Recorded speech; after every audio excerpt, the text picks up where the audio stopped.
जब अब वोटिंग की तारीख भी नजदीक आ रही है, नेशनल कॉन्फ्रेंस की तरफ से कब कैंडिडेट्स की लिस्ट सामने आएगी? जब हम पसंद करेंगे अनाउंस करना, हम ना आपके प्रोग्राम के मुताबिक ना किसी और के प्रोग्राम के मुताबिक अपने कैंडिडेट्स का ऐलान करेंगे। हालांकि अपनी जगह मैं आज मुतमईन हूँ कि मुझे पता है कि किसने कहाँ से लड़ना है, लेकिन ऐलान हम तब करेंगे जब हमें सूट करेगा। और जहाँ तक रही बात, आपने कह ही दिया जो आप कहना चाहते थे कि पीडीपी आउट, ना, पीडीपी को हमने आउट नहीं किया, हालात ने पीडीपी को जो है इस इलेक्शन से आउट रखा। अब आप मुझे बताइए ना, साउथ कश्मीर की सीट आप बार बार पूछते हो कि साउथ कश्मीर की सीट पीडीपी को क्यों नहीं। मुझे बताइए ना, अब ये कहाँ की सियासत है कि जो पार्टी तीसरे नंबर पे आई इससे पहले वाले पार्लियामेंट इलेक्शन में, नंबर 1 पार्टी और नंबर 2 पार्टी दोनों अपना क्लेम छोड़ के तीसरे नंबर की पार्टी को वो सीट दे दें, और जिस सीट पे फिलहाल तो बीजेपी का कोई असर रसूख नज़र नहीं आता।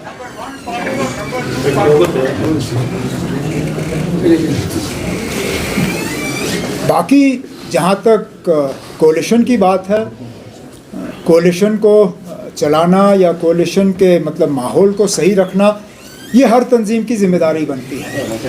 मुझे ये बताइए ना, उनकी सीटों पे आपको बड़ी परेशानी होती है, लेकिन जब वो अपनी तकरीरों में या अपने ट्वीट्स पे या सोशल मीडिया पे नेशनल कॉन्फ्रेंस को बार बार निशाना बनाते हैं, उस वक्त आप लोग उनसे नहीं पूछते हो कि ये कहाँ की कोलिशन धर्मा है। अब मिसाल देते देते मैं थक जाऊंगा, लेकिन मिसालों की कमी नहीं है। पिछले लगातार 2 साल से जब भी उनके रेजिंग डे के फंक्शन हुए तो तकरीरों में बीजेपी से ज़्यादा नेशनल कॉन्फ्रेंस को निशाना बनाया गया। रिकॉर्ड्स आप सबके सामने हैं।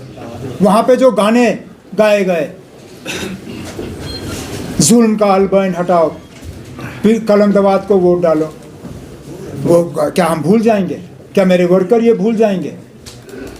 अब पाकिस्तान का इलेक्शन है, पाकिस्तान के इलेक्शन में क्या हुआ क्या नहीं हुआ उसमें भी नेशनल कॉन्फ्रेंस को लताड़ा जाता है ट्विटर के ज़रिए कि पाकिस्तान में जो हुआ उससे जम्मू कश्मीर के लोग जो हैं वो 87 को याद करते हैं।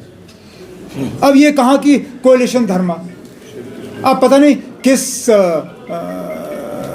वो नशे में आके गुलाम नबी आज़ाद साहब ने फारूक अब्दुल्ला को निशाना बनाया, उसमें भी पीडीपी वाले घुस जाते हैं।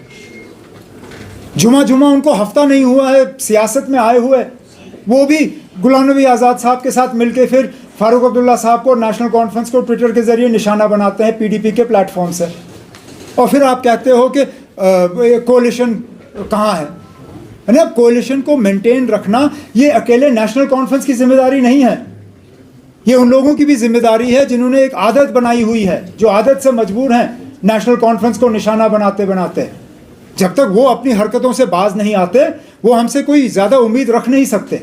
लेकिन इस बात के बावजूद भी कि हम लगातार उनसे ये उनके हमले के शिकार होते हैं, मैंने तब भी कांग्रेस को इस बातचीत के दौरान उनसे कहा है कि देखिए ना, 6 सीटों में ज़्यादा गुंजाइश है नहीं, लेकिन हम असेंबली में एक साथ काम करने के लिए दरवाज़ा खुला रखने के लिए तैयार हैं, लेकिन बशर्त ये कि हम देखें कि इस आने वाले पार्लियामेंट इलेक्शन में उनका रवैया कैसा रहेगा। इतना ही। टारगेट पे बात हो रही है। So yesterday PM Modi said that the previous political parties here they've used people in the name of Article 370. So what do you have to say about it? कहाँ used people? Article 370 यहाँ के लोगों की एक emotional attachment थी उसके साथ। यहाँ तक कि जिन लोगों ने 5 अगस्त 2019 को 370 के हटने पर जश्न मनाया, आज वो लोग भी मातम मना रहे हैं। मैं तो नहीं भूला किस तरह लेह से खबरें आई, क्या मिठाइयाँ बांटी गईं, किस तरह पटाखे वहाँ पे फोड़े गए। आज वही लोग कहते हैं ना कि हमें एक स्पेशल स्टेटस वापस दे दीजिए। आज जम्मू के लोग जो हैं वो परेशान हैं कि उनकी ज़मीनें खतरे पे हैं, उनके ठेके खतरे में हैं, उनकी नौकरियां खतरे में हैं। तो 370 को किसी ने इस्तेमाल नहीं किया, 370 यहाँ लोगों के एक इमोशनल अटैचमेंट है उसके साथ, और वो इमोशनल अटैचमेंट हटेगा नहीं। अगर 370 को किसी ने इस्तेमाल किया है वो बीजेपी ने किया है। बीजेपी के लिए ये एक पॉलिटिकल फुटबॉल रहा है। इस फुटबॉल को वो बार बार जो है इस्तेमाल करते रहे। अगर ये एक पॉलिटिकल फुटबॉल नहीं होता तो मुझे बताइए ना, वज़ीर आज़म साहब का क्या काम है फिल्मों की टिकटें बेचना? वज़ीर आज़म खान साहब खुद आते हैं जम्मू में, बॉलीवुड की फिल्मों को जो है वो तारीफ़ करते हैं, और कौन सा फिल्म जो 370 पे बना।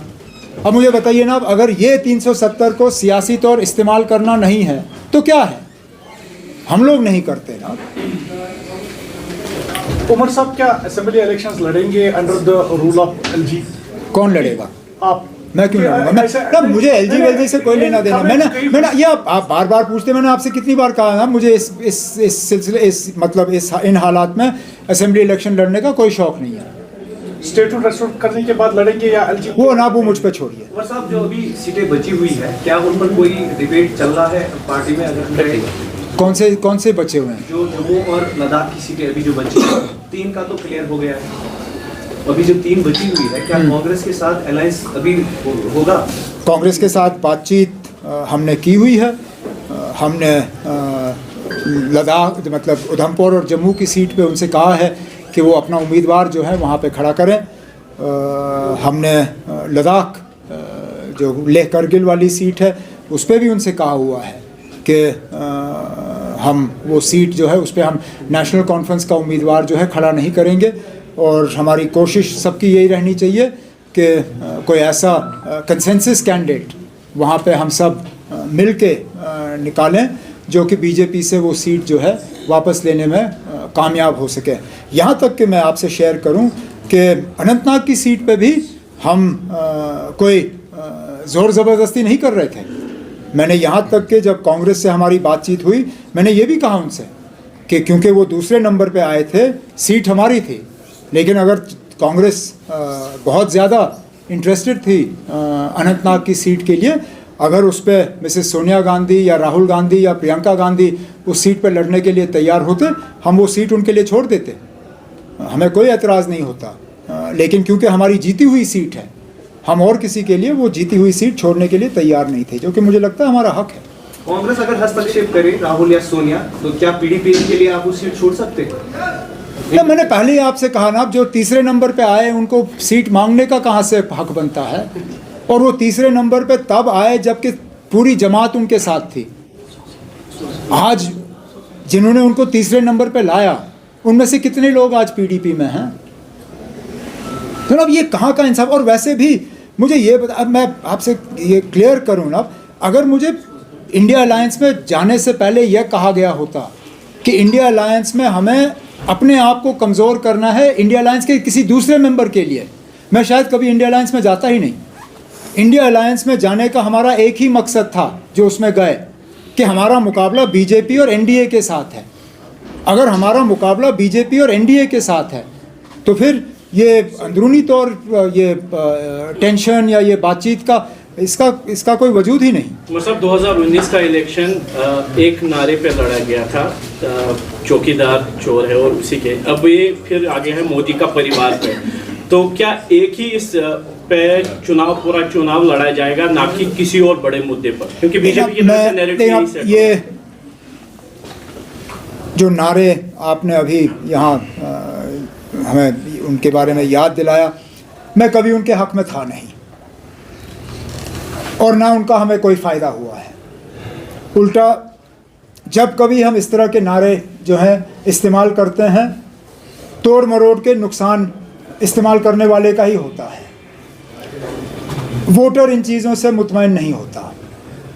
वोटर ये जानना चाहता है कि आज के जो हमारे मुश्किलात हैं उनका हल कैसे होगा, हमारी नौकरी कहाँ से आएगी, जो एग्रीकल्चरल सेक्टर में आज डिस्ट्रेस है उसको किस तरह दूर किया जाएगा, जो रूरल इकॉनमी जो है हमारी लगभग पूरी स्टैगनेंट हो चुकी है, रूरल इकॉनमी को किस तरह दोबारा ज़िंदा किया जाएगा, इन चीज़ों पे जो है वोटर सुनना चाहता है, बजाय ये कि किसका परिवार है या नहीं है। और ऐसे जो हैं जो हम मतलब या तो हम सेल्फ गोल करते हैं या गोल के आगे से हम गोलकीपर को हटा के मोदी साहब से कहते हैं ना लाओ कर लो स्कोर। अब परिवार पे हमने खुल्लम खुल्ला उनको गोल दे दिया और उन्होंने मौके का इस्तेमाल किया और बड़े तरीके से किया, कहा कि मोदी उनका है जिनका कोई नहीं, और हमारे पास इसका जवाब ही नहीं है। तो मैं तो अपने वो मुझसे हालांकि सियासी तौर और उम्र के लिहाज से बहुत सीनियर हैं, लेकिन मुझे थोड़ा बहुत जो तजुर्बा है वो यही है कि हमें इस तरह की सियासत जो है वो छोड़ के हमें लोगों के मुद्दों की सियासत करनी चाहिए। ये चौकीदार, ये अदानी अंबानी, ये राफेल, ये परिवार, ये चलता नहीं है। अपोजिशन को कितना नुकसान होगा इस जो भी नैरेटिव बना है, क्योंकि वोट आने दीजिए, मैं अभी कैसे कह सकता हूँ। How can I tell you whether we will lose 1 seat or 3 seats or will gain 1 or 3? You will only know where we stand on the day the votes are counted and the seats are tallied. So let's see. खबरें तो ये भी है आप श्रीनगर से लड़ रहे हैं, इस बात में कितनी सच्चाई है? अगर कल मैंने उधमपुर से कागज भरे फिर क्या करेंगे? देखिए आप, I don't know where I'm going. I don't even know if the party will field me in this election. The party is at this point in time engaged in discussion with our own colleagues to see the most suitable and most appropriate candidates for each seat.